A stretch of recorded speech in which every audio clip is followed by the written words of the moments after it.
My name is Mohsen AlAttar. I'm a senior lecturer at Queen's University, Belfast. I'm a researcher in two areas mainly, equality law and international law.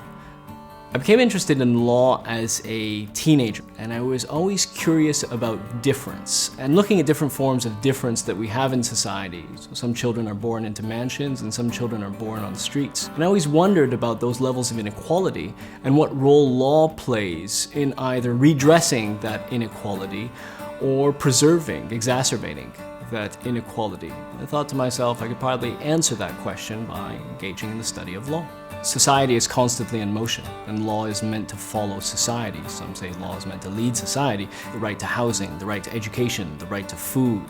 And so there's this tension now as we try to provide greater proprietary rights while at the same time trying to provide greater protections. Should law guarantee a minimum standard of living for all, or should we let law of the market dominate and just, kind of law of the jungle, whoever's strongest wins? What you're really looking for in the study of law today is not so much legal education where the focus is on the domestic, but on where the focus is on understanding the relationship between these different jurisdictions. Understanding what's happening at the state level, understanding what's happening at the continental level, understanding what's happening at the global level. UK is fortunate enough to have some of the top law schools in the world. It seems to be it becomes a great place to learn about the law. Because the UK is part of Europe and because Europe is one at the forefront of international law, you learn not just about the domestic or about the continental, but also about the global.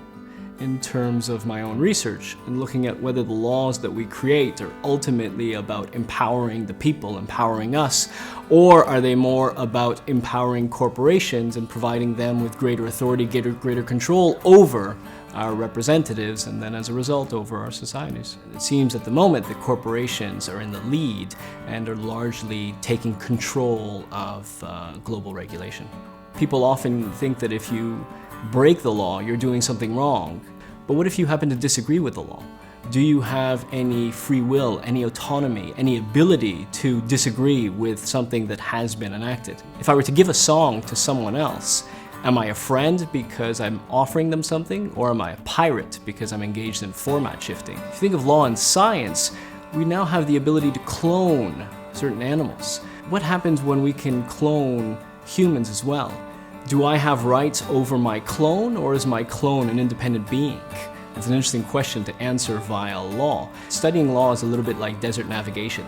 If you're ever in the middle of the desert and you look around, you see nothing but sand dunes. So in trying to decide which way you're going to go, you have to figure out where you are. You identify a point, and then you look at where you were. And then from there, you create a mini trajectory.